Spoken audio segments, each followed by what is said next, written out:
Hola.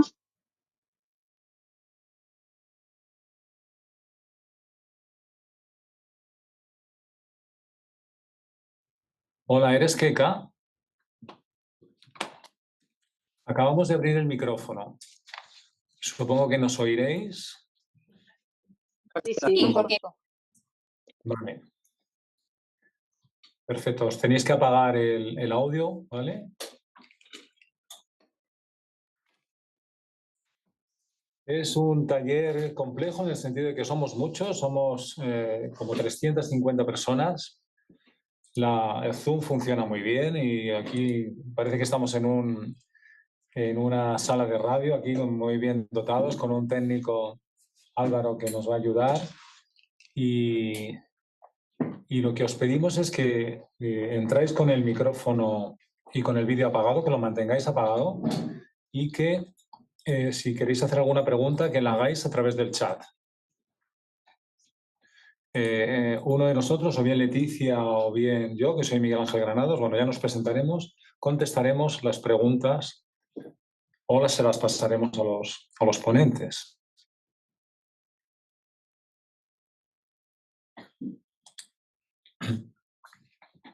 Aquí pone 3 mouse. Sí, se escucha. Estoy monitorizando todo el tiempo y Y se escucha. Pues Sí. hay que poner, Ha puesto aquí una que no escucha, pero Si no escucha, hay que decir que... ¿no estás cerrado ahora, Perfecto, no, estoy abierto. Álvaro? Ah. estoy cerrado.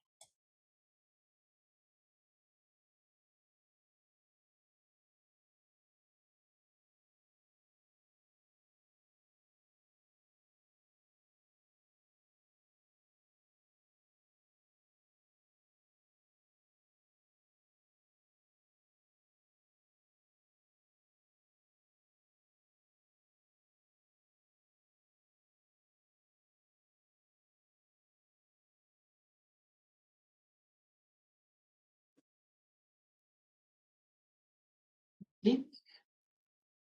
Sí, Miguel Ángel. Miguel Ángel, ¿me escuchas? Te escuchamos perfectamente, Keka. Vale, ¿y me veis o no? Verte, estamos... Sí, yo sí. Sí, se la ve la cámara. Sí, ¿y los participantes le ven? También, claro, está bien. Perfecto. Vale. Muy bien, perfecto. Pues si quieres son y 24. De momento hay conectados. ¿Cuántos tenemos conectados? Pues 160. 160 personas hay conectadas. Vamos a empezar a las 3:30, pues depende de lo que te vayas a alargar. Pues muy poco, pues si queréis esperamos 2 minutos más y lo hacemos, ¿vale? De acuerdo. Ya está, pues es un par de minutos. Muy bien. Arriba, en el lugar que pone.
Pues, si queréis, ¿empezamos?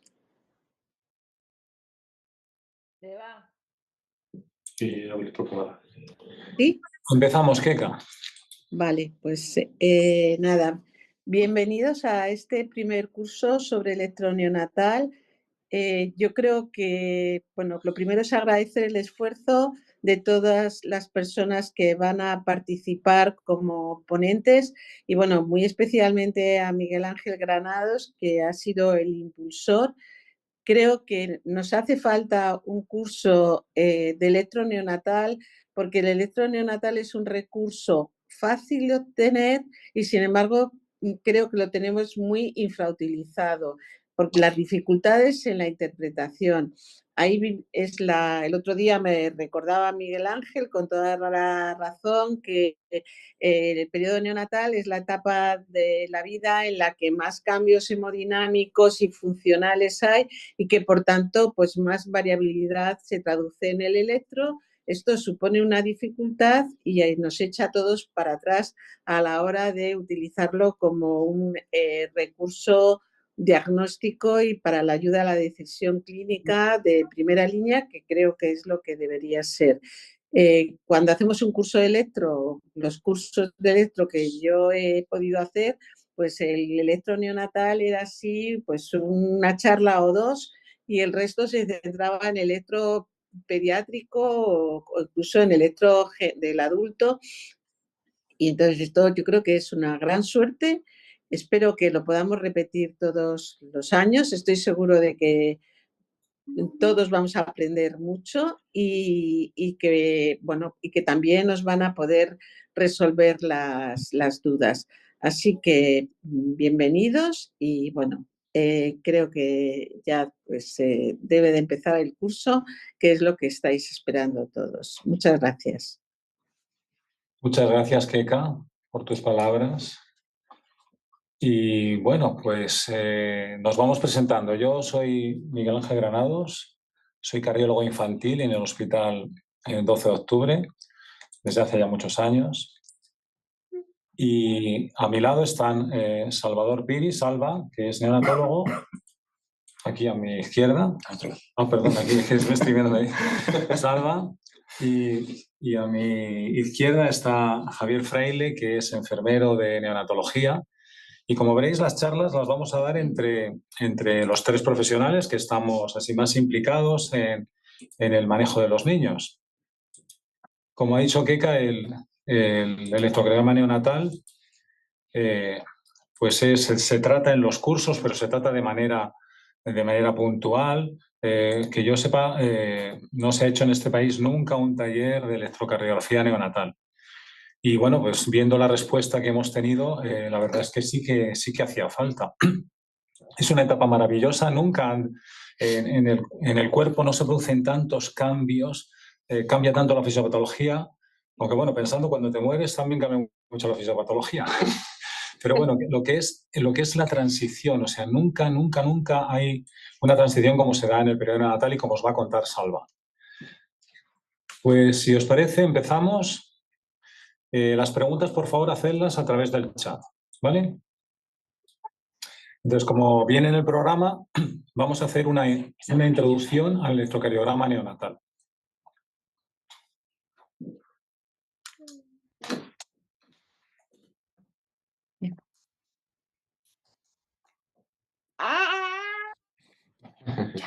Los objetivos en general del taller es que conozcáis los electros normales y patológicos en el periodo neonatal y a que aprendáis también a identificar las arritmias más frecuentes. Pero lo más importante es que perdáis el miedo al electro neonatal, que pidáis electrocardiogramas. Siempre va a haber alguien que sabe más que nosotros para poder interpretar esos registros. Y lo que tenemos que hacer es obtener registros, no tener miedo a los registros, obtener registros de muy buena calidad, y vamos a insistir también en esto. Y es cierto que no vamos a dar absolutamente todo, es imposible dar absolutamente todo, pero lo que sí es cierto es que todo lo que os vamos a dar os lo podéis encontrar en algún momento de vuestro ejercicio profesional. La estructura de la charla va a ser esta: es un recuerdo anatómico y electrofisiológico del corazón desde un punto muy básico, porque no queremos que nadie se quede descolgado. Luego vamos a ir subiendo progresivamente el nivel. Vosotras y vosotros podéis decir, es que yo de electro no me acuerdo ya. No os preocupéis, que no os vais a quedar descolgados, porque vamos a partir desde lo más básico. Vamos a hablar también de los aspectos de los aspectos técnicos de las bases y de los aspectos técnicos del electrocardiograma en general y en periodo neonatal. Vamos a hablar de la circulación perinatal, que es fundamental para conocer el electrocardiograma neonatal. Vamos a hacer la propuesta de lectura sistemática del electrocardiograma neonatal que hacemos en el 12 de octubre, es una propuesta nuestra. Y por último, basado en estas guías, que son las únicas guías que hay, vamos a hablar de las características generales del electrocardiograma normal en periodo neonatal. Es maravilloso pensar que el corazón hace esto que estáis viendo a la derecha, que está sacado de la Wikipedia, que se contraen primero las aurículas y luego se contraen los ventrículos. Recordad que la aurícula derecha es derecha y anterior, la aurícula izquierda es izquierda y posterior, el ventrículo derecho es derecho y anterior, y el ventrículo izquierdo es izquierdo y posterior. Y eso lo vamos a ver en las derivaciones que coloquemos en nuestros pacientes. Así, ese breve recuerdo anatómico. Como veis, aquí tenemos aurícula derecha, válvula tricúspide, ventrículo derecho, aurícula izquierda, válvula mitral, ventrículo izquierdo. Desde el punto de vista eléctrico también existe una anatomía. Está el nodo sinusal, que es el que está gobernado por el cerebro y es el que manda los impulsos y es el que primero se despolariza. En el corazón siempre manda el que primero se despolariza y habitualmente es el nodo sinusal. Lanza la señal, se contraen las aurículas, la señal se frena en el nodo V porque tiene que dar tiempo a que pase la sangre de las aurículas a los ventrículos y después de un periodo, acordaros, el PR, lo veremos hasta la saciedad. Después de ese PR, el estímulo baja por el haz de His y por las dos ramas del haz de His para que los ventrículos se contraigan. Nos habréis oído hablar y vais a oír a lo largo del curso y a lo largo de vuestra vida de que entre las aurículas y los ventrículos hay cinta aislante, ¿no? El único sitio por donde pasa la electricidad es por el nodo AV. Pero a veces quedan pequeños restos, que es lo que dibujamos aquí, que es lo que se llama las vías accesorias, que son restos de tejido, restos de carne, restos de músculo, de fibra muscular, que conectan desde el punto de vista eléctrico las aurículas con los ventrículos y permiten que los estímulos bajen por el sistema normal de conducción y reentren a las aurículas, dando lugar a lo que llamamos una taquicardia por reentrada a través de una vía accesoria. ¿Veis qué cosa más fácil es? Desde el punto de vista anatómico son fibras musculares que conectan las aurículas con los ventrículos. El haz de His se divide en dos ramas, que por un lado está la rama derecha del haz de His, que es más débil, que está cerca de lo que llamamos el tabique membranoso. Aquí es donde suelen estar las comunicaciones interventriculares. Y es muy frecuente que si se lesione el nodo OV o se lesione la rama derecha del haz de His con la cirugía. La rama izquierda del haz de His es mucho más gruesa, ¿lo veis? Es más difícil que se lesione. A veces se lesiona cuando hay cirugías en el lado izquierdo. Vais a conocer muy bien a las ramas del haz de His. Eso en cuanto a anatomía. Esto es importante también desde el punto de vista de la electrofisiología, para que sepáis lo que estáis haciendo cuando estamos haciendo un electrocardiograma. Es maravilloso pensar que nuestras células tienen un potencial que es negativo. El interior de las células es negativo y nuestras células lo que tienen fundamentalmente es potasio en el interior. Y en el exterior lo que existe es mucho sodio. ¿Cuánto sodio tenemos en sangre? 145 miligramos por litro, porque el sodio es el ion extracelular por excelencia y el potasio es el ion intracelular por excelencia. Entonces, las células en estado de reposo son negativas. ¿La veis aquí cómo están las células? Como su interior es negativo. Aquí están tan tranquilitas, negativas, y el exterior es positivo. Hasta que les llega el estímulo eléctrico. Entonces, cuando les llega el estímulo eléctrico, las células, el interior de las células pasa a ser positivo, como veremos ahora en una diapositiva. Si el interior es positivo, el exterior se hace negativo. Entonces, siempre que se establece un dipolo, o sea, un polo negativo y un polo positivo, hay una corriente eléctrica que avanza desde el negativo hasta el positivo. Recordadlo siempre, desde el negativo hacia el positivo.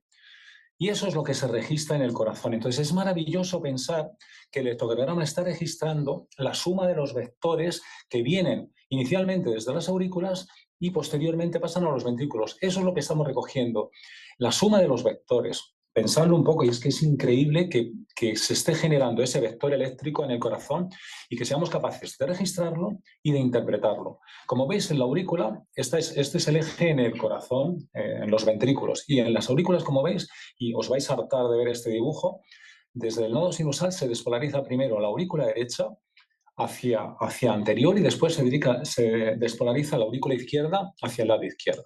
¿Vale?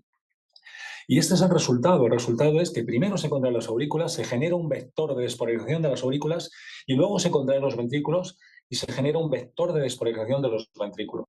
La despolarización, como sabéis, el sistema de conducción está en el endocardio, pues va desde el endocardio en la pared lateral hacia el epicardio, desde endocardio a epicardio. Esto es importante porque luego la repolarización se produce al revés, se produce desde el epicardio hacia el endocardio. Luego veréis cuál es la implicación de esto. Entonces, esto es lo que registramos. Lo que estamos registrando es la onda P, como veis, que es el resultado de la contracción auricular, un periodo de tiempo que está el estímulo frenado en el nodo V y en conjunto todo lo que es la despolarización auricular más el tiempo que está frenado en el nodo V, lo que nos da lugar es al intervalo PR. Luego se nos produce la contracción ventricular y eso da lugar a esta deflexión, que es el complejo QRS. La Q es la deflexión negativa inicial. La primera negativa se llama Q. Luego, la primera positiva se llama R y la segunda negativa se llama S. El punto J es el punto en que termina la despolarización y empieza la repolarización. Y luego tenemos la onda T, que es el resultado de la repolarización, como veremos ahora, del miocardio ventricular. Y luego a veces vemos la onda U, que se piensa que es la repolarización de las células de Purkinje. Yo lo digo siempre, a mí se me saltan las lágrimas y veréis que se me van a saltar a lo largo de la charla, pues pensar que esto, lo que estamos registrando en el electrocardiograma es, por un lado, los potenciales del nodo sinusal y de las aurículas, y luego, por otro lado, los potenciales de la red Purkinje y del haz de His y del nodo V, de los ventrículos, que dan lugar al complejo QRS. Y que el final de la repolarización coincide con la onda T. Entonces, aquí ya me veis llorando. Entonces, mirad, es muy sencillo, pero es algo para que lo recordéis para siempre. Las células hemos dicho que son negativas. ¿Veis el potencial que tienen? Menos 90 milivoltios. Porque las células en estado de reposo son negativas. Están cargadas de potasio, hemos dicho. Y de repente se abren unos canales que son los canales de sodio. Entonces, como hay mucho sodio fuera, entra muchísimo sodio al interior de la célula. Entonces, lo que hace la célula es, se hace positiva. Y vemos el complejo QRS, o sea, cuando miréis a un complejo QRS, pensad que está entrando sodio al interior de las células y las está haciendo positivas. Ese es el estímulo para que se produzca la contracción, porque al mismo tiempo que ya la célula intenta eliminar lo que tiene potasio para volver a hacerse otra vez negativa, el objetivo es meter calcio al interior de la célula para que las fibras se contraigan.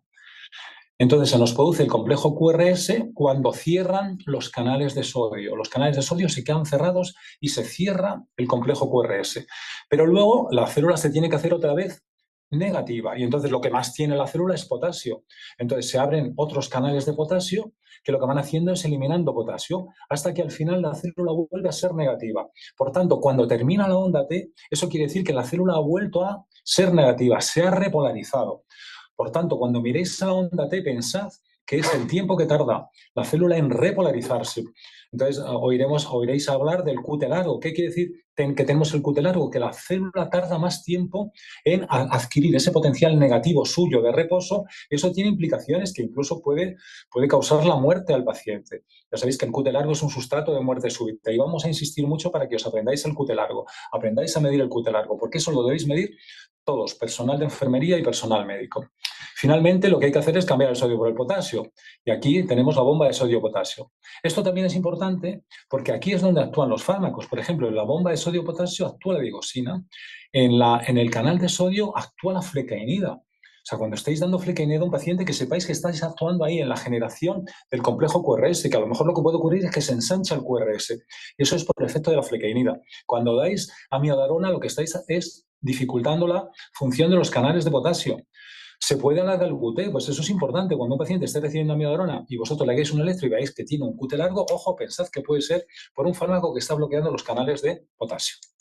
Bueno, a mí ya os digo que siempre se me saltan las lágrimas cuando os cuento todo esto. Y espero que a vosotros os siente también esa emoción y esa inquietud cuando veáis el electro que estáis generando. En cuanto a las bases del electro, esto es muy sencillo. Esto lo vamos a repetir y esto seguro que os lo sabéis. Os recuerdo que utilizamos un papel que es un papel milimetrado, que es un papel térmico, no es tinta, por eso los electros, si los queréis conservar, ya los podéis escanear porque esto se pierde la quemadura que hace la aguja en el papel. En el DIN A4 que tenemos, en posición horizontal, se recogen 10 segundos. O sea, retened esa cifra, son 10 segundos. Entonces, en el eje vertical lo que representamos son los milivoltios y con la calibración estándar, que ya sabéis que es de 10 milímetros por milivoltio, un cuadradito pequeño de 1 milímetro, un cuadradito pequeño, equivale a 0,1 milivoltios. y un cuadrado grande, que son 5 milímetros, esto equivale, bueno, cuadrado grande de 10 milímetros, perdón, son 1 milivoltio, ¿de acuerdo? O sea, un cuadradito es 0,1 milivoltios y 10 cuadraditos es 1 milivoltio. En el eje horizontal lo que tenemos es la duración, lo que tenemos es el tiempo. Y aquí, con la calibración estándar, que es 25 milímetros por segundo, que es la velocidad del papel, 1 milímetro equivale a 0,04 segundos. Si lo queréis poner en milisegundos, es como más elegante ponerlo en milisegundos. Si cogemos 5 milímetros, que sería uno de estos cuadraditos de 5 milímetros, eso equivale a 0,2 segundos. Y como hemos dicho, los 10 segundos, que es el DIN A4, equivale a los 250 milímetros, que es el DIN A4. Si os gustan los tatuajes y os queréis tatuar algo en el cuerpo, tatuaros esto. Esto hay que sabérselo de memoria. Que 1 milímetro en cuanto a altura son 0 milivoltios y que 1 milímetro en cuanto a duración son 0,04 segundos. Luego podemos cambiar la calibración, sobre todo personal de enfermería, pues porque queremos ver mejor determinadas deflexiones del electrocardiograma. Y entonces, ¿cuándo se cambia? O sea, la calibración normal es esta.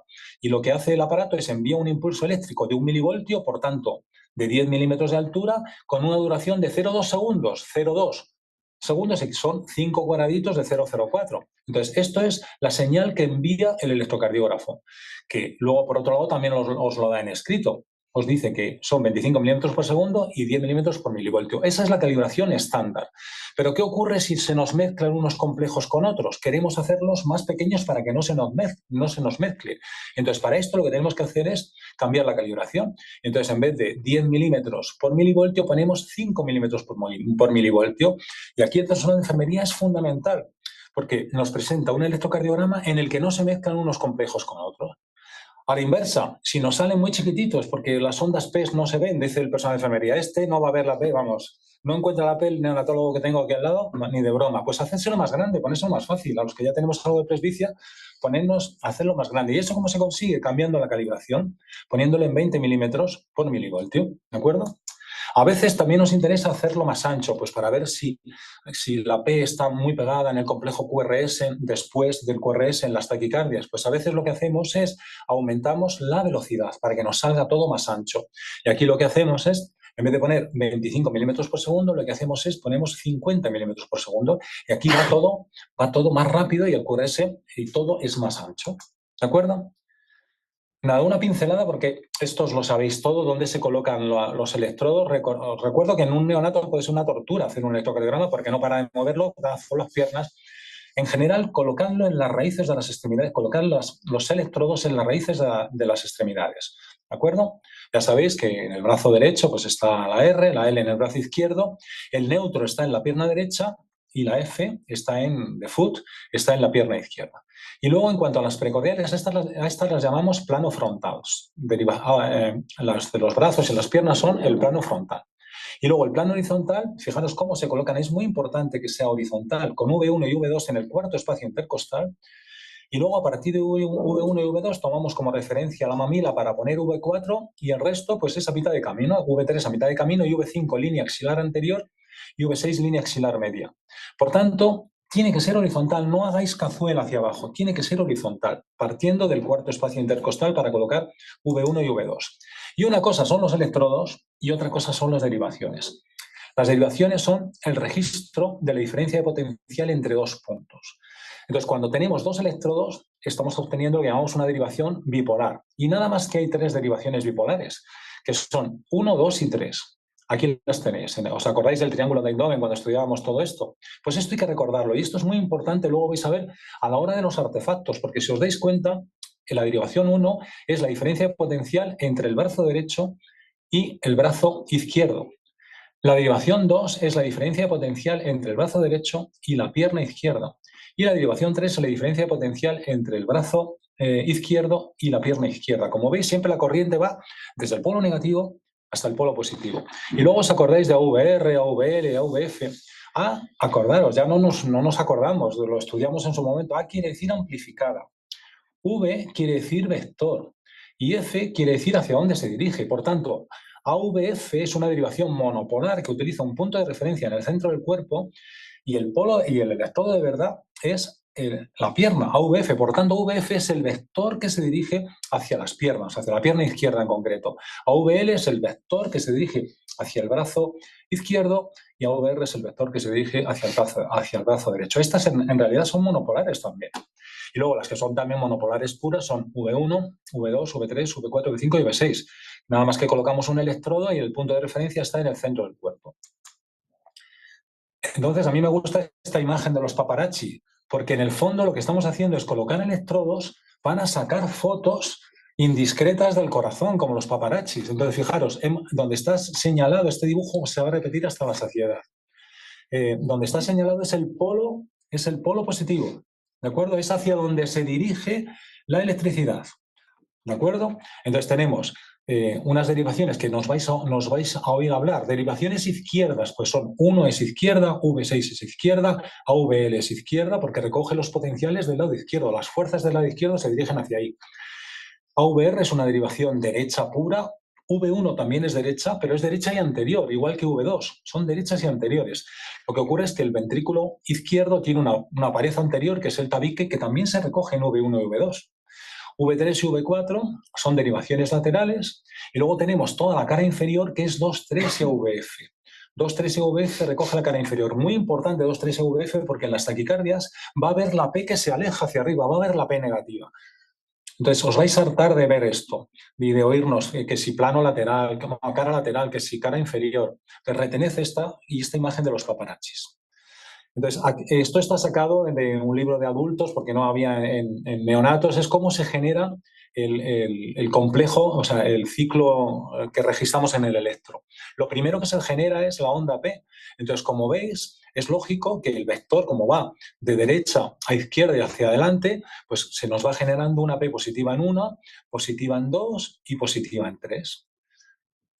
Se termina de despolarizar las aurículas y empiezan a despolarizarse los ventrículos. Y lo primero que se despolariza, lo repetiremos también muchas veces, es el septo interventricular a partir de la rama izquierda de la de Higgs. Y entonces el frente de despolarización, fijaros hacia dónde va. Entonces, hacia dónde va es hacia donde se registra la deflexión positiva. Y si se aleja, se registra una deflexión negativa. Entonces, nos oiréis hablar de la Q septal.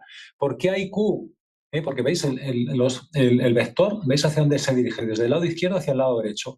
Por tanto, ¿qué es lo que ve uno? Uno que está aquí lo que ve es que las fuerzas se alejan, por tanto vemos en 1, aquí estamos, perdón, en 1, en 2, vemos lo que sucede es que aparece una Q de la despolarización del septo. ¿Lo veis aquí? Sin embargo, como 3 está aquí abajo, 3 ve que se acerca, por tanto, habitualmente los niños mayores o los adultos no vemos Q en 3.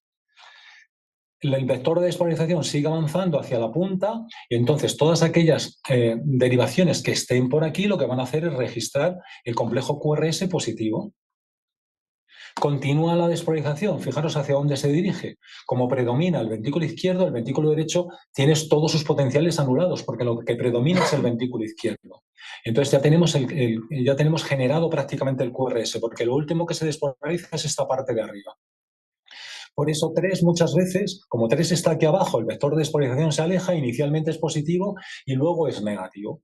Y ya tenemos aquí el corazón totalmente despolarizado. Hemos dicho, aquí están las células, hemos dicho que las células son negativas, aquí ya son todas positivas, ¿de acuerdo? Y el exterior es negativo, ¿qué es lo que registramos? Nosotros registramos el exterior. Aquí es donde está el polo negativo de lo que nosotros estamos registrando. Comienza la repolarización. La repolarización no va como la despolarización del endocardio al epicardio, sino va del epicardio al endocardio. O sea, las primeras células que se despolarizan, este sería el endocardio, hemos dicho que ha ido. La despolarización ha ido en este sentido. Pero la repolarización desde el punto de vista anatómico empieza aquí y se dirige hacia el endocardio. Pero ¿qué ocurre? Que cuando una célula se repolariza, vuelve a ser negativa. Con lo cual tenemos el negativo en el interior y el positivo en el exterior. Ya ya se nos establece un dipolo. El dipolo va del negativo al positivo. Por tanto, aunque la corriente de repolarización va del epicardio al endocardio, el vector va al revés, va exactamente igual que la corriente de despolarización. Por eso la onda T tiene la misma polaridad que el complejo QRS. Esto, si lo pensáis un poco, es muy sencillo. La despolarización va del endocardio al epicardio y el vector va del endocardio al epicardio, la repolarización va del epicardio al endocardio, pero como al final la electricidad es muy simple, va del negativo al positivo, pues al final el dipolo se nos presenta igual en la despolarización que en la repolarización. Por eso la onda tiene que tener siempre la misma polaridad que el complejo QRS. Habrá excepciones en periodo natal, como veremos, ¿de acuerdo? Porque siempre en periodo natal hay muchas excepciones. Y eso es lo que pasa en las derivaciones del plano frontal. Y en las precordiales sucede esto. Tenemos V1 y aquí tenemos V5. Entonces, la P que vemos, que la veremos muchas veces, la P que vemos en V1 es bifásica porque lo que recoge primero es la despolarización de la aurícula derecha y luego recoge la despolarización de la aurícula izquierda que se aleja de V1. Luego hemos dicho que se despolariza de los ventrículos, lo primero es el septo, y el septo va desde el ventrículo izquierdo, porque es desde la rama izquierda de la de Higgs, hacia el lado derecho. Se despolariza el septo. Entonces, V1, como ve que se acerca a los potenciales, lo que ve es una R pequeñita, y V6 lo que ve es una Q, porque se aleja, V5 y V6, porque se aleja, este vector se aleja de V5 y V6.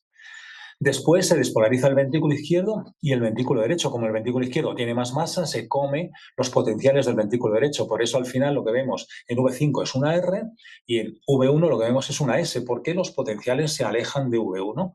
Y lo último que se despolariza es esta parte basal del ventrículo izquierdo, es lo que da lugar a esta S al final del complejo, al complejo QRS.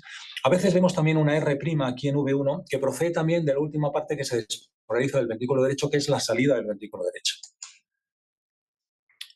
Pues estas son las derivaciones, esto es lo que hemos visto en el plano frontal y en el plano horizontal. Recordad siempre esto, ¿no? Que estamos como los paparachis preparándonos para hacer la foto. Bien, ahora os paso con Javier, que os va a hablar de la parte técnica del electrocardiograma. Javier, adelante.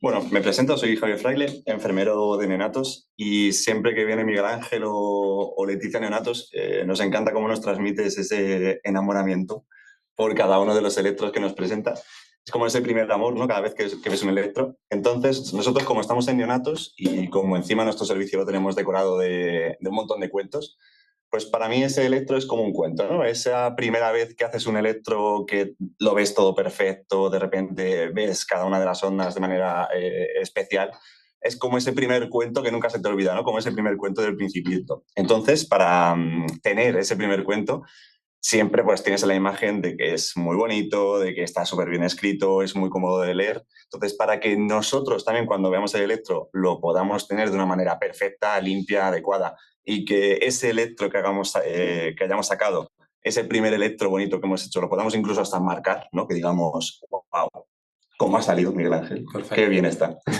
Pues para eso les traigo aquí como unas pequeñas técnicas, ¿no?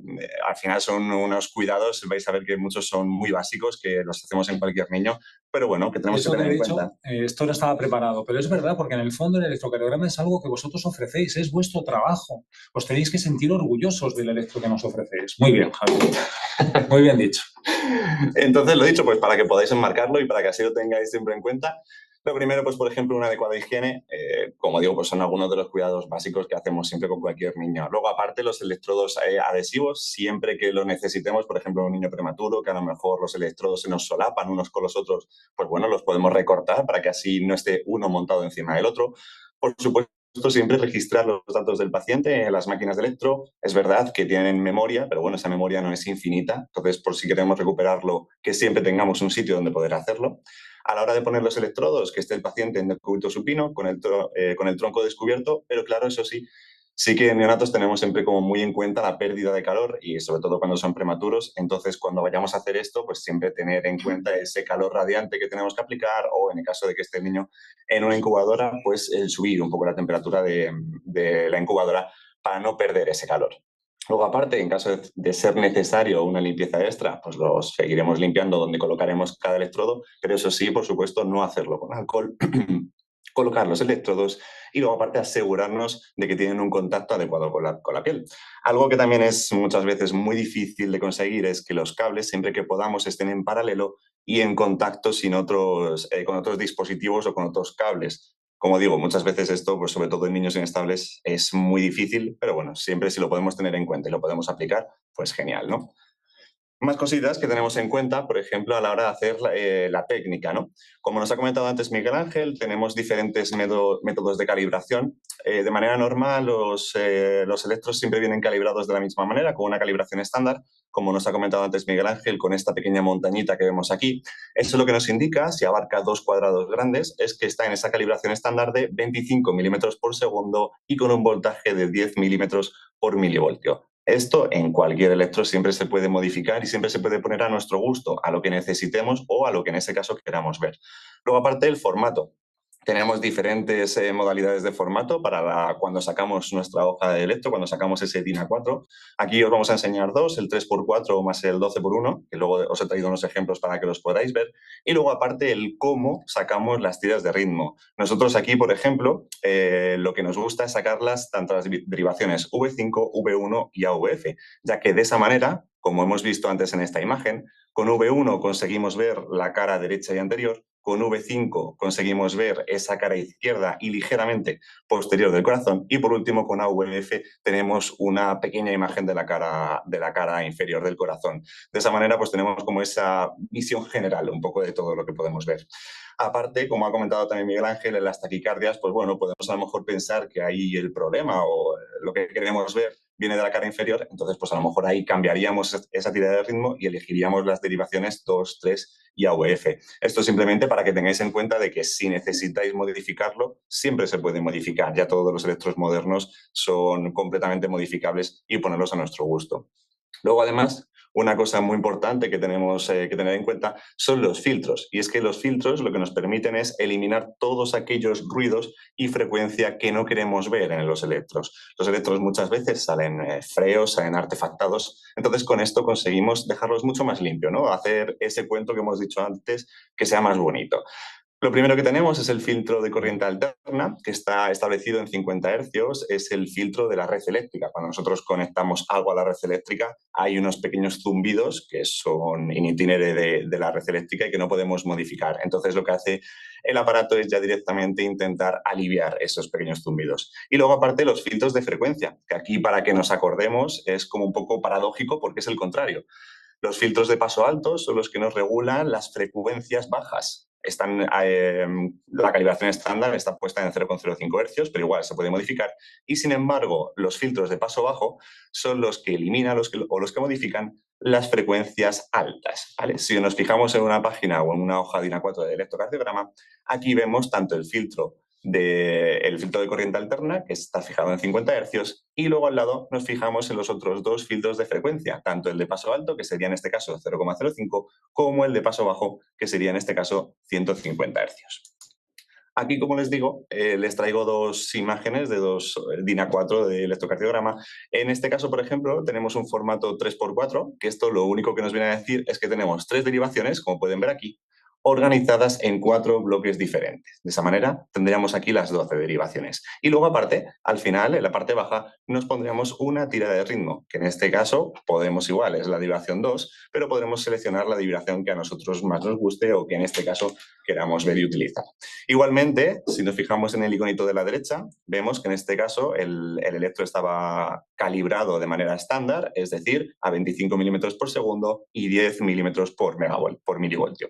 Si no, igualmente nos lo pondrían aquí abajo junto con los filtros que hemos visto antes, el filtro de corriente alterna de 50 hercios y los filtros de paso bajo y de paso alto. Aquí les cambio de formato y aquí les he puesto, por ejemplo, el de 12x1. Sacamos las 12 derivaciones en esta hoja de DIN A4. Sí que es verdad que de esta manera tenemos como todo también muy visual y de manera en el que podemos ver los 10 segundos en cada una de las derivaciones, pero es verdad que, por ejemplo, en este caso, pues muchas de las ondas se nos solapan con las derivaciones superiores e inferiores. De esa manera, pues oye, también a lo mejor podemos cambiar la calibración del electrocardiograma y jugar con esas calibraciones y jugar con los filtros para ver qué se puede mejorar. Y ya por último, hablar de los artefactos que podemos encontrar en los electros. Y es que tenemos dos tipos de artefactos. Los primeros son los eléctricos, que los eléctricos los que nos quieren decir es que hay ruido procedente de esa corriente alterna. Muchas veces es de la red eléctrica que enchufamos el monitor o que enchufamos el electro, pero hay otras veces que viene de fuentes electromagnéticas que tenemos a nuestro alrededor. Entonces, algunas de las soluciones que podemos aplicar en estos casos es, por un lado, modificar ese filtro de paso bajo. Recuerden que frecuente era al contrario, los de paso bajo modificaban las altas frecuencias, o intentar retirar todas aquellas fuentes electromagnéticas que tengamos a nuestro alrededor, en este caso alrededor del niño.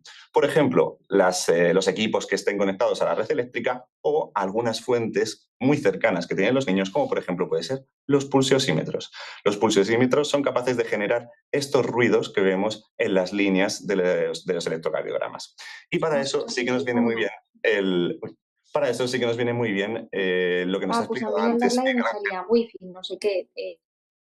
Para eso sí que nos viene muy bien lo que nos ha explicado antes Miguel Ángel, y es que viendo las derivaciones, en qué funciona cada derivación o de dónde a dónde va cada uno de esos polos, podemos saber o podemos determinar cuál es o dónde está el problema. Por ejemplo, si nos encontramos este ruido o este artefacto en la derivación 1, ya sabemos que va desde la mano derecha hacia la mano izquierda. Es decir, en todo ese trayecto tengo algo que me está modificando o que me está alterando ese papel en el electrocardiograma, que muchas veces, pues lo que les comento, es seguramente alguno de los pulsiosímetros que tenga puesto este pequeño.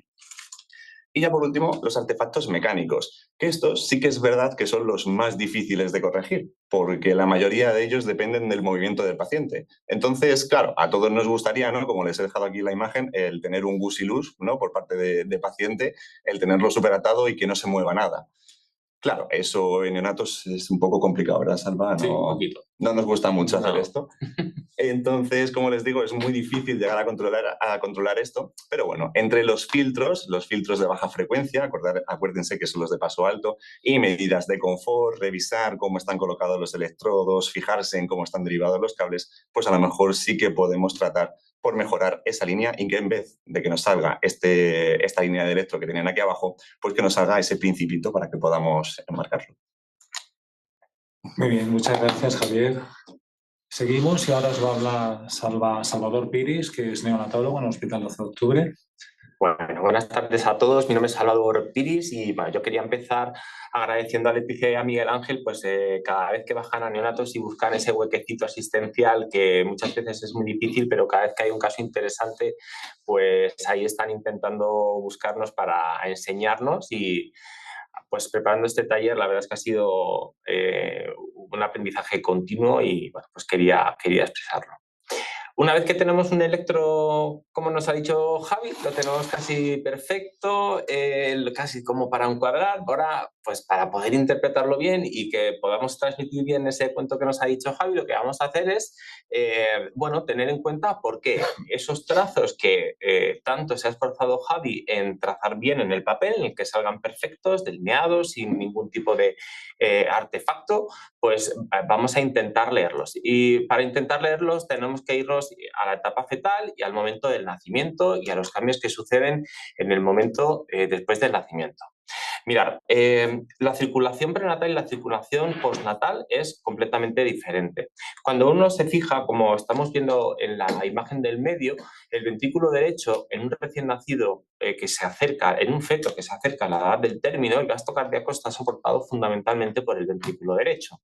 Y eso lo podemos ver porque la sangre llega, por un lado, de la vena cava superior, es decir, de las dos venas cavas, y además tiene que impulsar el gasto cardíaco que supone el ductus. Ductus que después del nacimiento, en el 97% de los casos, en los primeros 3 días, pues va a desaparecer en un recién nacido a término. Por lo tanto, una vez que se cierre ese ductus después del nacimiento, lo que vamos a ver es que ya el ventrículo derecho no va a tener que hacerse cargo del gasto cardíaco que tiene que fluir a través de ese ductus, solamente del drenaje, si es normal, de la vena cava superior y de la vena cava inferior. Por lo tanto, al nacimiento, vamos a ver, como luego vamos a expresar en la siguiente diapositiva, que la masa del ventrículo derecho va a ser predominante y eso lo vamos a ver expreso en el propio electro con respecto a la masa del ventrículo izquierdo. ¿Qué más cosas ocurren al nacimiento? Bueno, pues es que como decía antes Keka en la presentación y como ha dicho Miguel Ángel también a lo largo de la introducción de esta charla, y esto me parece muy bonito, yo creo que ya me lo ha contagiado Miguel Ángel, su pasión por contar este tipo de cosas, hay muy pocas cosas, muy pocos fenómenos fisiológicos que ocurran tan rápido como en el periodo neonatal y que estén relacionados con el corazón, ¿no? Entonces es muy importante interpretar cada uno de esos cambios hemodinámicos porque eso esos cambios hemodinámicos van a dar lugar a cambios anatómicos y esos cambios anatómicos son los que vamos a ver expresos en el electrocardiograma, ¿no? Entonces, ¿qué cosas le suceden a un recién nacido cuando nacen? Lo primero es que va a poner por primera vez en funcionamiento el pulmón, que esto es algo extraordinario, porque hasta ahora los fetos lo que estaban haciendo era respirar con la placenta. Entonces, nacemos y nada más nacer, el pulmón lo ponemos a prueba, ¿no? Que a veces nos funciona bien y a veces nos funciona ahí, ¿verdad, Javi? Un poco pues de aquella manera y necesita nuestra ayuda. Con el aire entrará el oxígeno, que es un gran vasodilatador.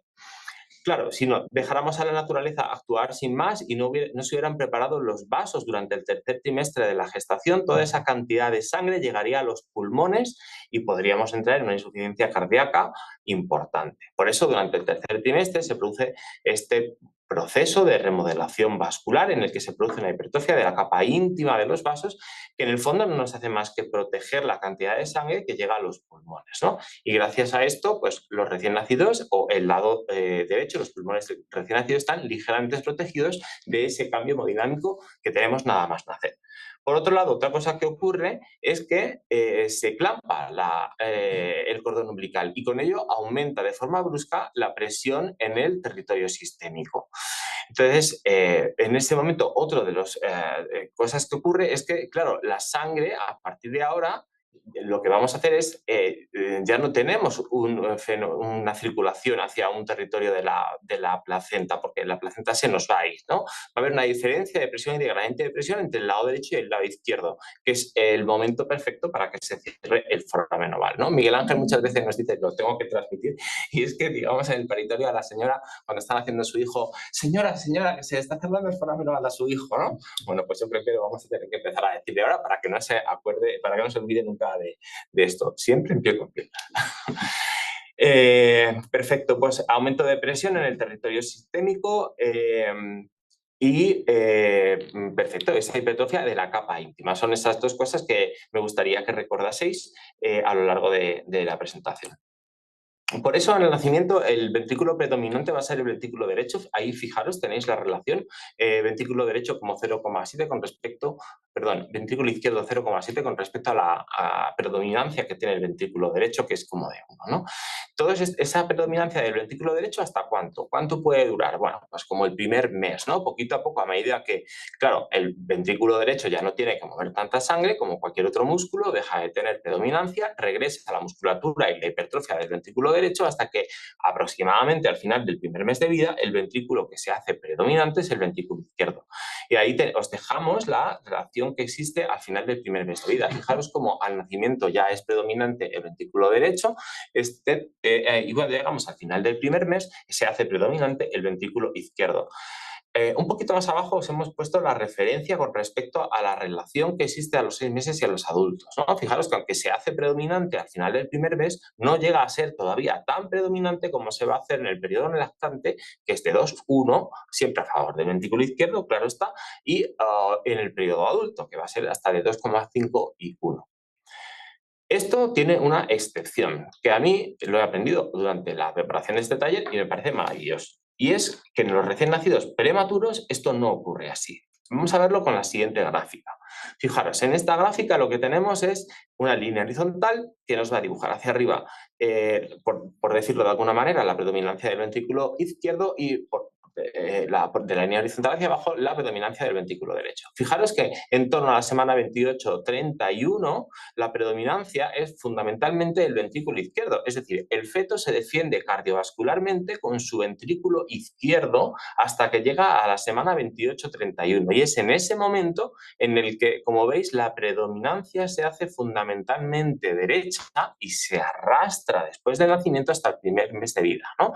¿Eso por qué puede ser? Bueno, pues uno de los motivos es que se postulan es que la remodelación vascular ocurre precisamente en el tercer trimestre de la gestación, que es cuando los vasos se empiezan a preparar para proteger toda esa cantidad de sangre que va a llegar a los pulmones. Pues pudiera resultar que esa hipertrofia de la capa íntima vascular ocurre en el tercer trimestre del que se ve desprovisto el recién nacido prematuro menor de las 31 semanas. Por tanto, en un recién nacido a término, nada más nacer, ventrículo predominante, ventrículo derecho. Al final del primer mes de vida, ventrículo predominante, ventrículo izquierdo, excepto en el recién nacido prematuro, cuando le desproveemos del tercer trimestre, por lo tanto, por debajo de las 31 semanas aproximadamente. Y cuanto más prematuro es el recién nacido, más predominancia va a tener el ventrículo izquierdo.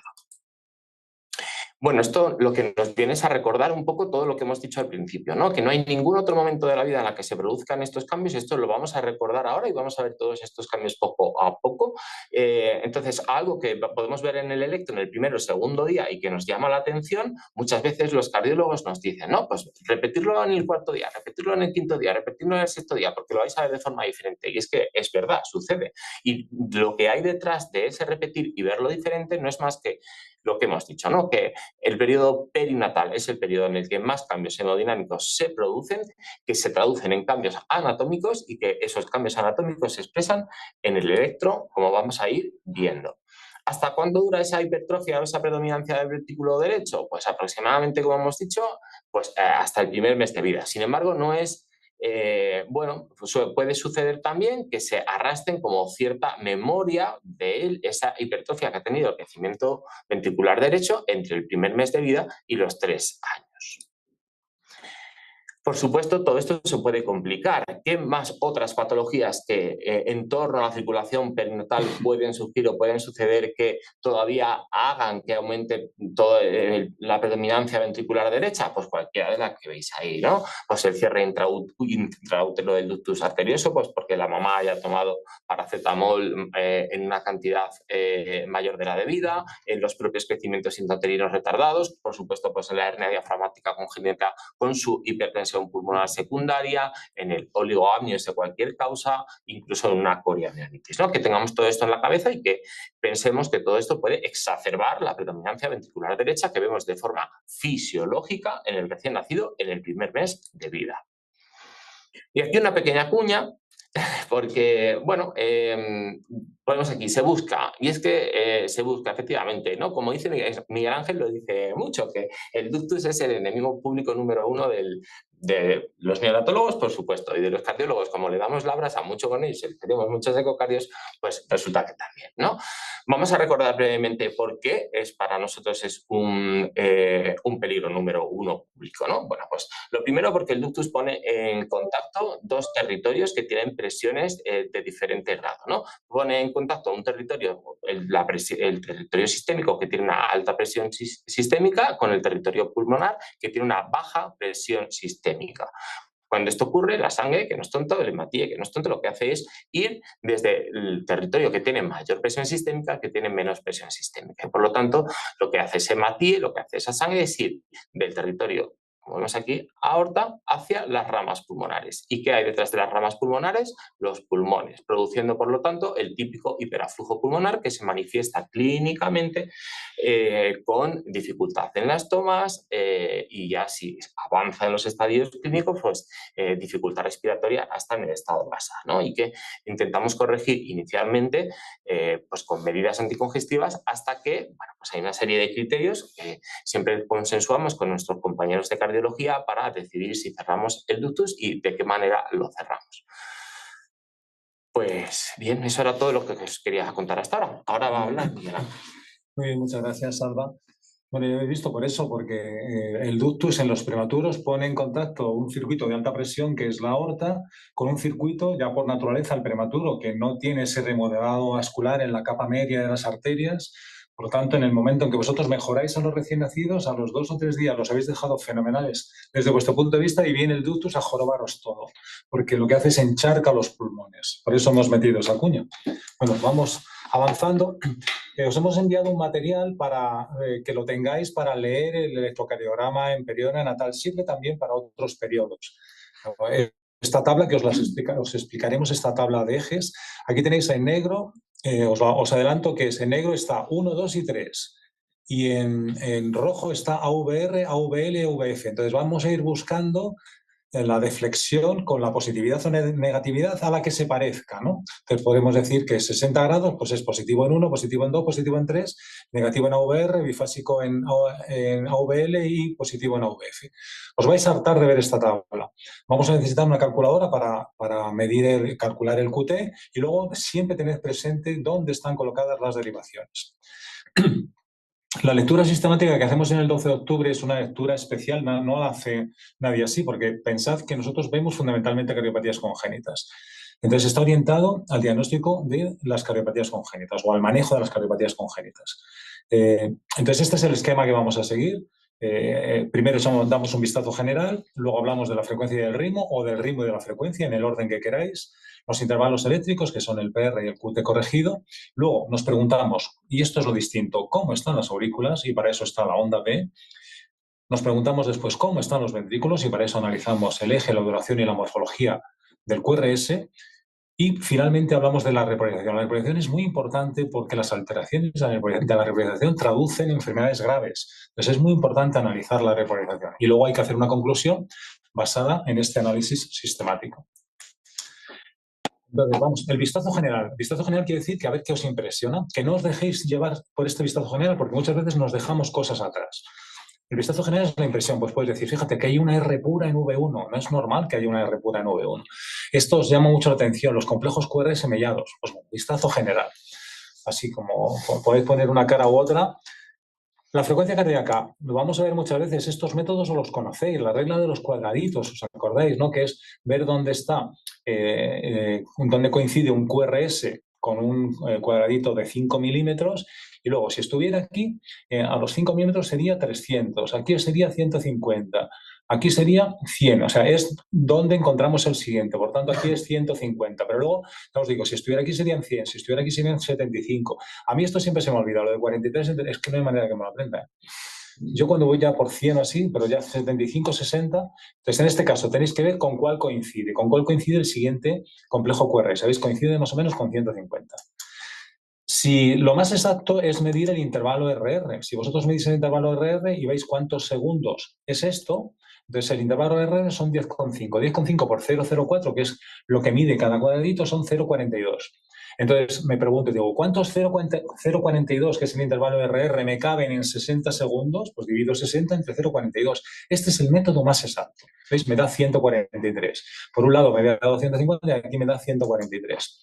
Y luego cuando es un ritmo irregular, os aconsejamos que, bien si es un ritmo irregular, que a frecuencia baja o si es irregular, porque lo que hacemos es contamos cuántos complejos QRS hay aquí en el DINA4, que se cuentan aquí en la tira de ritmo, ¿veis? Entonces aquí contamos, estos son 10 segundos, entonces ya lo hemos contado y lo que hay es, vamos a ver, hemos contado y hay 24 complejos. Aquí, si contáis, hay 24 complejos QRS. Pues si hay 24 en 10 segundos, pues en 60 segundos, 24 por 6.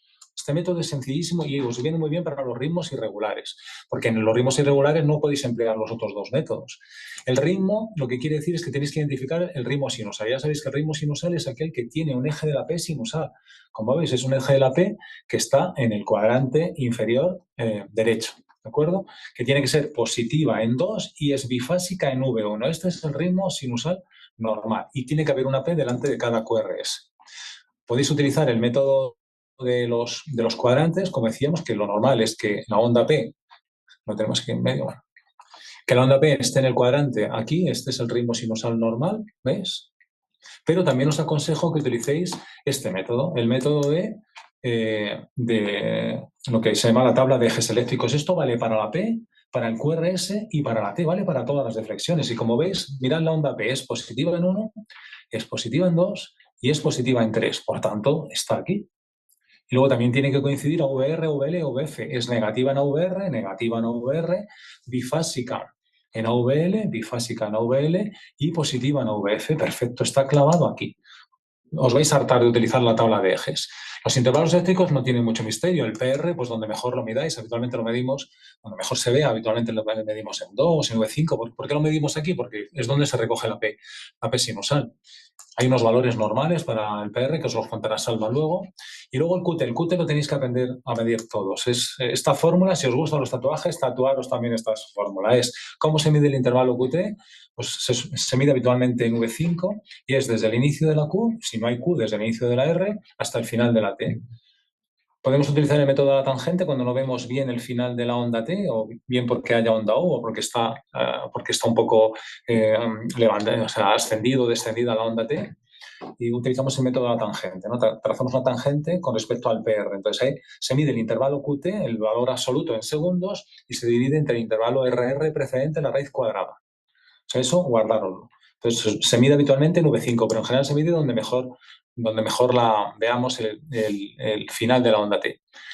Luego nos preguntamos cómo están las aurículas. Esto lo vais a ver hasta la saciedad. Los criterios de crecimiento de la aurícula derecha, ¿veis? Que tenemos una R alta, una P alta en 2, mirad siempre 2 y V1. Y en V1 lo que vemos también es una P alta y, bueno, la parte negativa, como corresponde a la aurícula izquierda, no se ve profunda. Y el criterio de crecimiento de la aurícula izquierda, que vemos la primera parte y la segunda parte. La segunda parte es prominente porque procede de la aurícula izquierda. Y aquí tenemos la deflexión negativa en V1. Pues estos criterios os los repetiremos a la saciedad y este sería el crecimiento auricular combinado. Crecimiento de las dos aurículas, crece tanto la aurícula derecha como la aurícula izquierda. En este caso, pues aquí vemos que la aurícula parece que está crecida, ¿de acuerdo? Mirando 2 y mirando V1. En este caso, pues, si en V1 también tenemos que ser un poco listos. En V1, fijaros, recogemos crecimiento de la aurícula en 2 y en V1 vemos que no hay datos, pero luego al fijaros en V1 cómo se ve, o sea, por tanto, tenemos que ser listos y decir, oye, no lo estamos viendo en V1, pero sí que lo estamos viendo en V2. O sea, aquí hay datos de crecimiento de la aurícula derecha. Tenemos que ver el eje del QRS, la morfología y la duración para ver cómo están los ventrículos. Podéis hacer el eje con los cuadrantes o podéis hacer el eje con el sistema que os hemos contado aquí, que es el sistema de los ejes eléctricos. Entonces, como veis, es un QRS que es bifásico en 1, positivo en 2 y estaría aquí, si lo damos como bifásico, positivo y positivo. Pero quizá en 2 es más bien, en 1 es más bien negativo. Por tanto, lo ponemos aquí. Cuando tengáis duda, cuando sale uno u otro, lo ponéis en el centro. Somos pediatras y tomamos decisiones a la humanidad, cortamos al niño, entonces pues, lo ponemos aquí en la mitad. Entonces depende de cómo demos uno. Si uno lo damos como bifásico, estaría aquí, y si uno lo damos como negativo, estaría aquí. Este método no falla, de verdad, ¿eh? Pues es un eje derecho como corresponde a un recién nacido. En cuanto a la morfología, tenemos que ver las fuerzas que van en un sentido o en otro. Tenemos que ver pues, las R en V1, en V2, las S profundas en V5 y en V6, porque eso lo que denota es crecimiento del ventrículo derecho. Esos potenciales que se alejan de V5 y V6. Entonces, recordad siempre la colocación de las derivaciones para ver qué potenciales están más altos, los del lado izquierdo o los del lado derecho. No insisto más porque vamos a ver muchos ejemplos. Sí que es importante que hablemos en la misma terminología. El complejo QRS a veces os llama mucho la atención, los complejos QRS mediados, que eso no quiere decir nada, eso quiere decir que la conducción está un poco retrasada, eso lo llamamos alteración de la conducción intraventricular. La deflexión mayor, recordadlo siempre, va con mayúscula. Aquí tenemos la R, como es la más grande, va con mayúscula. Y las otras, depende, si llegan a más de la mitad, van con mayúscula. Pero si no llegan a más de la mitad, si es menos de la mitad, van con minúscula, como veis. Aquí, si me tenéis que escribir algo, me decís, tiene una Q pequeñita, una R grande y una S pequeñita. Entonces yo enseguida me hago idea de cómo es ese complejo. Como veis, aquí tenemos una Q pequeñita inicialmente, por eso va en minúsculas, y una R grande. Aquí, cuando las dos van hacia abajo, aquí no se dice que esto es una S, esto es un patrón QS, esto suele ser un patrón muy feo. Este es un patrón que se ve en los infartos o en los crecimientos muy exagerados, que todo se aleja, todo de esta derivación. Aquí, como veis, las dos aparecen en grande, R grande y S grande. Aquí la R pequeñita, ¿veis? Esto es muy sencillo. Luego, si la deflexión baja hasta la línea de base, sí que tiene categoría. ¿Veis? Aquí habla como baja hasta la línea de base, es un patrón R, R', no hay S porque no baja. ¿De acuerdo? Aquí sí que hay S porque baja. Y es minúscula porque es menos de la mitad de la mayor. Y esto lo llamamos R mellada, ¿vale? Y esta es la más compleja aquí, que es un patrón como muy fragmentado, ¿no? Que es Q, R, S, R'. Esto también lo vamos a repetir mucho, se os tiene que quedar. El septo se despolariza desde la rama izquierda de la de Higgs. Por tanto, V6 lo que ve es que se alejan las fuerzas y por tanto hay una Q en V6. Y V1 lo que ve es una R porque se acercan las fuerzas hasta V1. La segunda parte de la despolarización es el ventrículo izquierdo y el ventrículo derecho. Como el ventrículo izquierdo tiene más masa que el ventrículo derecho, se come los potenciales y entonces V6 lo que ve es una R y V1 lo que ve es una S. Esta es la despolarización normal. ¿Qué es lo que vemos en los bloqueos? Sobre todo el bloqueo de rama derecha. Esto tatuároslo de verdad. ¿Qué sucede en el bloqueo de rama derecha? En el bloqueo de rama derecha, la primera parte de la despolarización es normal, porque hemos dicho que el septo se despolariza desde la rama izquierda. Por tanto, V6 ve una Q y V1 ve una R. Es exactamente igual, ¿lo es? La segunda parte que se despolariza es el ventrículo izquierdo. Por tanto, lo que vemos, como el ventrículo derecho casi no tiene masa, pues no se modifica la R que vemos en V6. Y lo último que se despolariza es el ventrículo derecho fibra a fibra. Entonces lo hace fibra a fibra y aunque tenga menos o más masa, no tiene ninguna oposición. Y como lo hace fibra a fibra, nos da lugar a una S empastada ancha en V6 y a una R' ancha empastada en V1. Por tanto, siempre que veis una R' ancha empastada en V1, eso es un bloqueo de rama derecha. Retenerlo siempre. El QRS, cuando es ancho y tiene un patrón R' en V1, eso es un bloqueo de rama derecha. Y se suele asociar a una onda T negativa, porque todo lo que empieza mal acaba mal. ¿Qué pasa en el bloqueo de rama izquierda? En el bloqueo de rama izquierda ya el septo no se despolariza desde la rama izquierda, lo hace desde la rama derecha. Pues ya V6 no tiene Q. Y V1 ya no tiene R porque se alejan las fuerzas de V1 y se acercan a V6. La segunda parte que se despolariza es el ventrículo derecho, pero como el ventrículo izquierdo, a nada que ya se empieza a despolarizar fibra a fibra, tiene más masa, se comen los potenciales del ventrículo derecho. Entonces lo que vemos es una R mellada en V6 y lo que vemos es un patrón QS. A veces hay una R pequeñita, pero se ve un patrón QS y si no sería una R con una S profunda mellada en V1. Siempre tiene alteraciones de la repolarización porque todo lo que empieza mal acaba mal. Por tanto, un QRS ancho, nos vamos a V1. Si vemos patrón RR', con una R' ancha empastada, bloqueo de rama derecha. Si vemos un patrón QS o una R pequeñita y una S profunda, ancha, mellada, bloqueo de rama izquierda. Y esto es muy importante, porque retenerlo, todas las taquicardias que vengan del ventrículo izquierdo se van a transmitir fibra a fibra hacia el ventrículo derecho y van a tener morfología de bloqueo de rama derecha. Taquicardias o extrasístoles. Cualquier extrasístole que venga del lado izquierdo va a tener morfología de la derecha. Y a la inversa, cualquier extrasístole o cualquier taquicardia que venga del ventrículo derecho se va a transmitir fibra a fibra hacia el lado izquierdo y os va a dar lugar a una morfología de bloqueo de rama izquierda. Eso es la norma, de verdad, aprenderlo para siempre. Y una vez que os lo aprendáis, no se olvida nunca. Y luego, por último, y aquí, en cuanto a la conducción, esto también es una tontería, que son los semibloqueos. La rama izquierda se divide en el fascículo anterior, la rama izquierda de la TGIS, en el fascículo anterior y en el fascículo posterior. ¿Qué sucede si está bloqueado el fascículo anterior?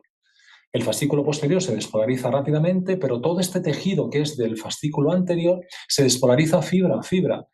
He de deciros que el tejido, la red de Purkinje del ventrículo izquierdo es muy tupida y entonces esto se transmite rápidamente. No se ensancha el QRS en los semibloqueos de rama izquierda. Lo que hace es que cambia el eje. Tenemos un eje aquí arriba, tenemos un QRS positivo en 1, negativo en 2 y negativo en 3. Esto es típico de los canales auriculoventriculares. Típico, cuando esto es el eje del canal. Esto os lo tenéis que aprender todos los que os dedicáis a la neonatología. Siempre que veáis un eje en torno a menos 60 grados, eso es un hemibloqueo anterior de rama izquierda. O sea, os ingresa un niño con síndrome de Down sin diagnóstico prenatal, os adelantáis, personal de enfermería, le hacéis un electro y tiene un eje a menos 60, le decís al neonatólogo, toma, aquí tienes un canal, seguro. Y luego el hemibloqueo posterior ya es cultura general, porque esto no se suele ver o no lo solemos identificar en pediatría. Fijaros, lo que sucede es que el fascículo posterior se bloquea, el anterior se despolariza normalmente. Entonces lo que tenemos es que cambia el eje porque toda la zona posterior del ventrículo izquierdo e inferior se despolariza desde el sitio que se despolariza normalmente. Por tanto, el eje se nos queda un eje derecho. Pues un eje derecho puede ser un hemibloqueo posterior de rama izquierda, pero en los niños, como siempre, los neonatos, como siempre tienen un eje derecho, pues no lo podemos diagnosticar. Finalmente, la repolarización. Acordaros, lo que tenemos que ver es el segmento ST, el eje de la onda T y la morfología de la T. El segmento ST tiene que ser isoeléctrico. Puede estar elevado o descendido, pero no más de 1 milímetro. Estos descensos son patológicos. Esto lo llamamos descenso con pendiente descendente y esto lo llamamos descenso horizontalizado, que suelen ser mayores de 1 milímetro. También hacemos el eje de la onda T, muy importante, hemos dicho cuando os hemos contado la despolarización y la repolarización que deben tener el mismo eje. Lo podemos hacer según los cuadrantes o lo podemos hacer con la tabla de ejes. ¿Veis? Aquí es positiva en 1, positiva en 2 y positiva en 3. Por tanto, el eje, en algún sitio, por ir rápido, cuando está entre medias de los dos, pues decisión salomónica, ¿vale? Esta es la denominación de cómo son las ondas T, que puede ser positiva, puede ser negativa, puede ser bifásica, puede ser pincuda o puede ser plana. Y este es el informe final. En el informe final tenemos que hablar de todo esto que hemos ido desglosando. Ahora Salvador os va a contar lo que es el electronormal en base a unas guías que hay, os va a contar lo que ponen las guías y luego vamos a ver los ejemplos. Venga, Salva. Pues bueno, Javi se ha esforzado mucho en escribir ese cuento con despacito, con buena letra, con unas líneas que se vean bien, para dejarlo bien bonito. Miguel Ángel nos ha dado las claves para que podamos entender lo que nos dicen esas letras, esas líneas, y ahora os vamos a contar el cuento, ¿vale? Entonces, bueno, este cuento viene contado ya desde el año 2002. Es una de las guías en las que se publica la interpretación del electrocardiograma neonatal. Posiblemente existan más, pero bueno, a nosotros estas son las que nos han hecho guiar y las que van a guiar lo que os vamos a contar a continuación, ¿no? Pues empezamos el cuento. Lo primero que nos dicen las guías es hacer pues, una interpretación. En esta tabla nos cuentan los estándares. Acordaros de que lo que vamos a hablar es del del recién nacido normal. Es importante a veces, aunque no sepamos lo que está sucediendo, pero sí reconocer que no es normal lo que estamos viendo, ¿no? Y levantar la mano y decir, necesito ayuda, esto no es normal, ¿no? Y pedir ayuda a los cardiólogos, pero identificar que eso que está sucediendo no es normal. Fijaros en la frecuencia cardíaca, lo que vemos es como, bueno, pues esto más o menos lo conocemos todos, con una media aproximadamente de 120 y 150. Vemos como lo que nos ha dicho Miguel Ángel, que el eje del QRS en el plano frontal se suele situar más bien generalmente en el segundo cuadrante, entre más 90 y más 180 grados. Es cierto que ahí, como podemos ver, en algún momento sí que nos deja en algún punto, en algún día de la vida, en el primer cuadrante, pero es raro y nos tiene que llamar la atención que aparezca en el primer cuadrante, precisamente por lo que hemos dicho inicialmente, porque la predominancia fundamental del ventrículo en el periodo neonatal es derecho. Fijaros en la amplitud de la onda P, estos son los milímetros, el intervalo del intervalo PR, acordaros que va desde el inicio de la onda P hasta la onda R, con estas medias de 0, como dice Miguel Ángel, de 110 milisegundos, que queda mucho más elegante, aunque en algún momento pues, llega hasta 160, y la duración en V5 de QRS de hasta 50 milisegundos, pero que bueno, en algún momento llegamos o nos puede llegar hasta 80 milisegundos. Bueno, seguimos, y si seguimos con la sistemática que nos acaba de enseñar Miguel Ángel, pues lo primero que nos fijamos es que la frecuencia cardíaca que nos tiene que llamar la atención es aquella que supera los 230 latidos por minuto, como dicen las guías. Y es que toda aquella taquicardia que sube o cuanto más se aleja de los 230 latidos por minuto, más nos tiene que llamar la atención con respecto a que no es una taquicardia sinusal. Es muy raro que una taquicardia sinusal se aleje mucho y se aleje mucho de esos 230 latidos por minuto. Probablemente si se aleja debajo hay algo, ¿no? A continuación, ¿qué hacemos? Nos preguntamos cómo están las aurículas. Y para eso, ¿a dónde nos vamos? Nos vamos a la onda P. Como nos ha dicho Miguel Ángel, dos derivaciones fundamentales para fijarnos en cómo está esa aurícula, la derivación 2 y la derivación V1. Aquí tenemos un ejemplo. En la derivación 2 y en la derivación AVF, lo que vamos a ver es que es una P, a ver si la pinto bien, aquí picuda, una por aquí, otra por aquí, y sin embargo va a ser bifásica en V1. ¿No? Como estamos viendo aquí. En el resto de las derivaciones no despunta, simplemente es un poquito más redondeada. Y como hemos dicho también antes, acordaros que el eje de la onda P, por cómo se despolariza la aurícula derecha y cómo se despolariza la aurícula izquierda, va a estar, a diferencia del eje del QRS, situada generalmente en el primer cuadrante, que acordaros, es el que va entre 0 y más 90 grados, mientras que lo que hemos dicho es que el eje del QRS va a estar generalmente, por esa predominancia ventricular derecha, entre los más 90 y los 180 grados de forma general. Perdón. Ya estoy viendo. A continuación, el siguiente intervalo, el intervalo PR, pues nada, simplemente acordaros que se mide, como nos acaban de decir, desde el inicio de la onda P hasta la R, ¿no? Medido en la derivación 2, pues hasta 100 milisegundos con ese rango.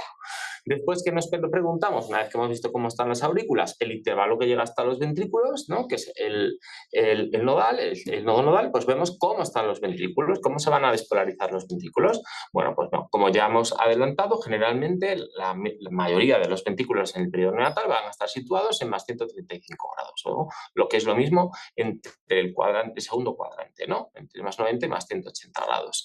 Con ese rango que nos permite que alguna vez nos lo podamos encontrar en este cuadrante de aquí, pero esto es más raro, esto es más frecuente en la onda P.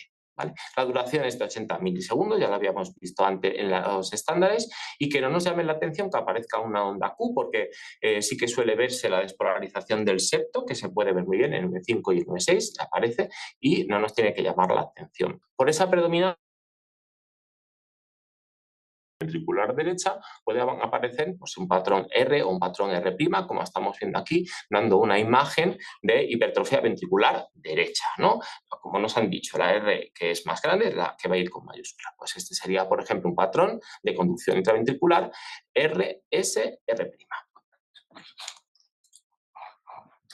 Y cuando llegamos cansados al final del electro, después de hacer muchos cálculos, resulta que nos llega probablemente la parte más importante del electro, porque esta es la parte que probablemente le tenemos que prestar más atención, porque fijaros, hasta el 12% de los pacientes que tienen un QT largo se presentan con muerte súbita en el periodo adulto y en el primer año de vida hasta un 4%, ¿no? O sea que merece que le prestemos atención a cómo se relaja y cómo se repolariza el electro. Estas guías nos dicen que en el cuarto día de vida la media de la repolarización debe durar los 400 milisegundos, siendo el P97, el percentil 97, los 440 milisegundos. ¿Qué es anormal? Pues cuanto más nos alejamos de 400 milisegundos. Desde luego, anormal tiene que ser todo lo que esté en torno a 500, eso nos tiene que llamar muchísimo y poderosamente la atención, independientemente del día de vida en el que estemos, o todo aquello que a partir del cuarto día de vida tengamos un QT corregido, según la fórmula que nos han contado antes, mayor de 440 milisegundos. Solo por repasar algunas de las causas, ¿no?, que pudieran alargar ese QT largo y que pudiéramos corregir de una manera más o menos rápida. Pues la hipocalcemia o la hipopotasemia y la hipomagnesemia, que además de dar un QT largo produce una T aplanada y una onda U prominente, o alteraciones graves del sistema nervioso central, pues como una meningitis, una hipertensión intracraneal, que también invierte la onda T, o algunos fármacos. Simplemente recordar que, bueno, sí, es cierto que la mayoría de los pacientes que tienen un QT largo van a tener una historia de antecedente familiar que nos van a poner sobre la pista, pero que hay un 30% de los pacientes que no tienen este antecedente y que, por lo tanto, debutan pues con una mutación de novo. Por lo tanto, bueno, teniendo en cuenta que la prevalencia es de 1 por 3.000, 1 cada 5.000, pues merece mucho la pena que, independientemente de la hora a la que estemos viendo el electro, pues le pongamos mucha atención a esta parte final del electro, aunque ya estemos cansados de hacer cálculos.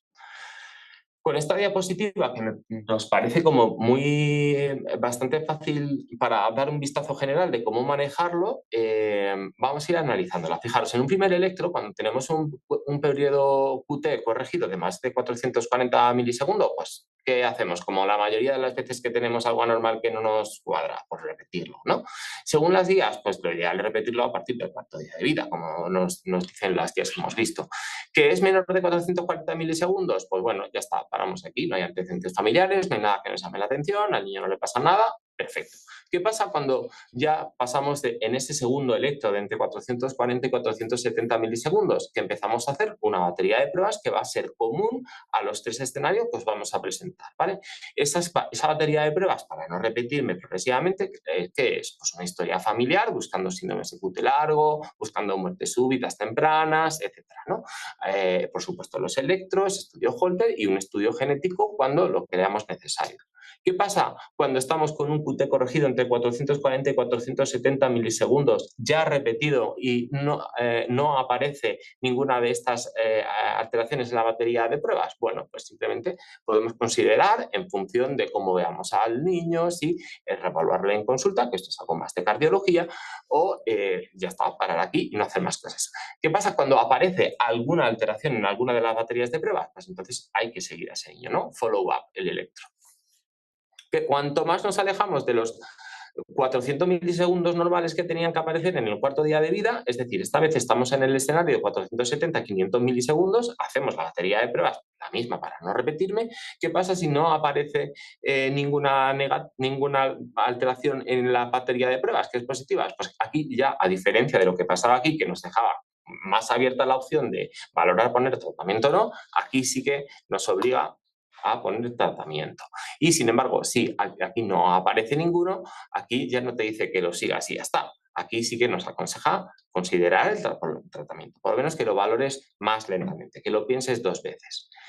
Claro, cuando ya nos alejamos muchísimo de esos 440 milisegundos y estamos por encima de los 500 milisegundos, aplico la batería de pruebas principal y aquí sí, como podríais esperar, lo que nos aconsejan las guías es que tratemos. Y vamos a acabar con... no, todavía no vamos a acabar. Vamos a... Una cosa muy importante que queríamos hacer mucho hincapié, como veis, le estamos como prestando muchísima atención a esa parte final del electro, que parece que muchas veces pasamos por ella por encima, pero que nos da mucha información y es muy cambiante.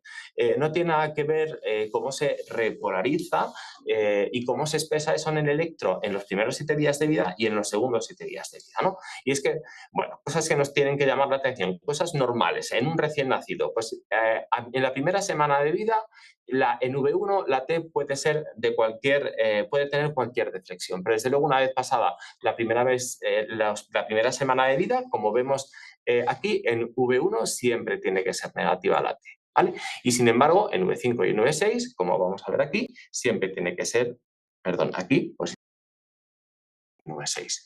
Estas son cosas importantes. En el resto de la primera semana de vida es muy variable.